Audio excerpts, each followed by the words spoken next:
Aujourd'hui, les amis, dans cette vidéo, nous allons parler d'un homme qui ne fait plus partie de ce monde, qui s'appelle Olivier Marleix.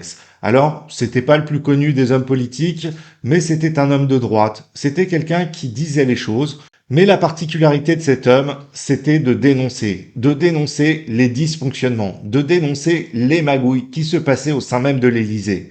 Alors oui, il y a eu des altercations avec Éric Dupond-Moretti, avec ce fameux bras d'honneur, mais il y a eu surtout l'affaire Alstom. Un dossier très lourd qui regroupe plusieurs personnalités politiques. Alors je vous invite à ce qu'on découvre ça ensemble, et puis après nous irons voir la réaction de Philippe Tanguy, et c'est dans l'actualité du jour.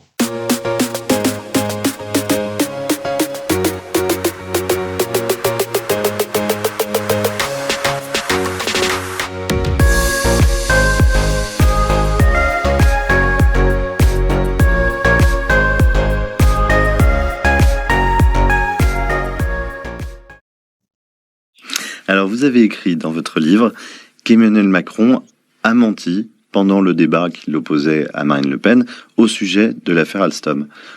Qu'est-ce que vous pouvez nous expliquer ? Oui, c'est un moment assez étonnant qui passait totalement inaperçu. Enfin, personne ne s'est repenché dessus depuis.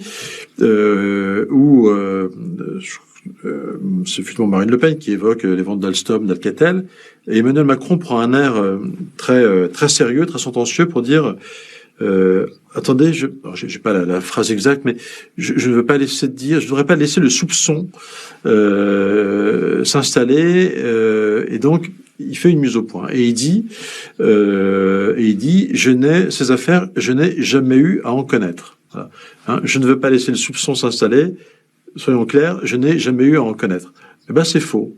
C'est faux. Ce qu'il dit en prenant les Français à témoin lors ce débat du premier tour de l'élection présidentielle, c'est faux puisque il a eu à en connaître. C'est lui qui a autorisé par sa signature. Juridiquement, ce sont des ventes d'entreprises considérées comme étant stratégiques, qui étaient donc protégées. Donc il y a une procédure particulière qui s'appliquait et il fallait la signature du ministre de l'économie. Et le ministre de l'économie qui a signé les ventes d'Alstom, d'Alcatel, de Technip, c'est Emmanuel Macron. Donc il a menti aux Français au moment où il prétendait chasser le soupçon. Alors, c'est très intéressant cette histoire, parce qu'à l'époque, Emmanuel Macron était ministre de l'économie sous François Hollande. Il aurait vendu pas moins de 4 entreprises. Alcatel, le réseau de téléphone, Technip, Lafarge, STX et Alstom.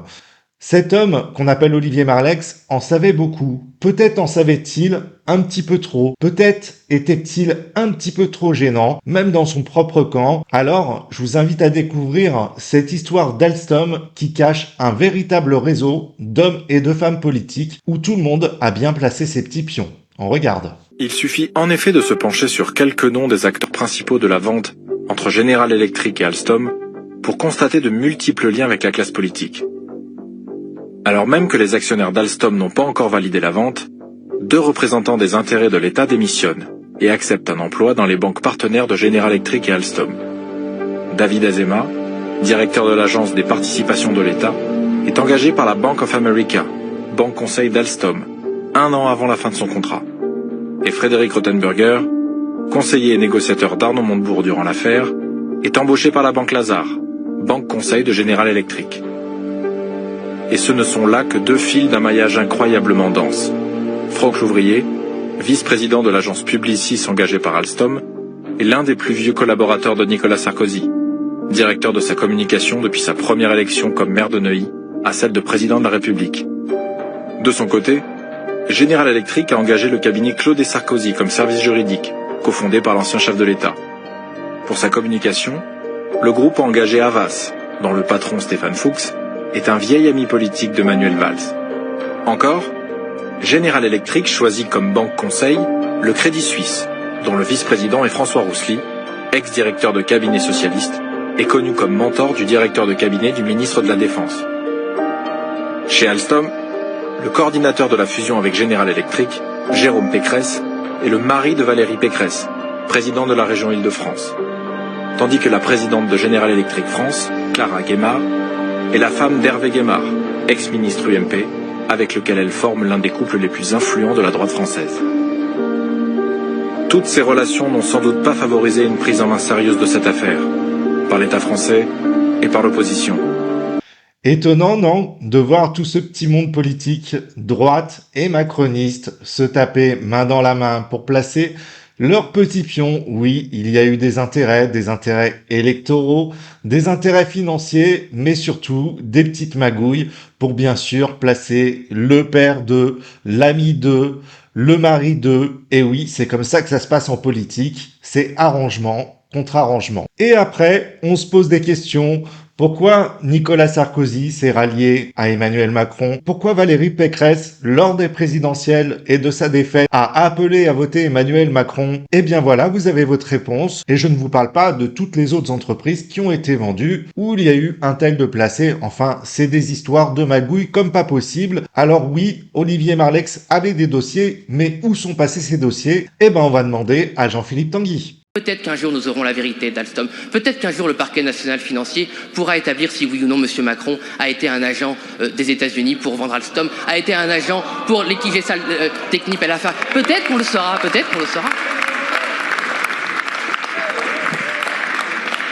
Je sais aussi les pires moyens des ingérences américaines, puisqu'on m'a lancé ce sujet, je ne vais pas m'arrêter, chers collègues. Je sais aussi que vous pouvez rentrer chez vous un soir et que votre appartement a été visité par des forces mystérieuses. Je sais que vous pouvez rentrer chez vous une deuxième fois un soir et que votre appartement a encore été visité par des forces mystérieuses, que vos documents ont disparu, que vos ordinateurs ont disparu, mais que votre argent est resté là, que tout ce qui a de la valeur de votre argent est resté là. Et quand vous allez voir la police, on vous dit, mais c'est sans doute des gitans qui sont passés dans votre appartement, bien sûr, les gitans qui ont fait un feu de joie avec les documents que vous pouviez avoir.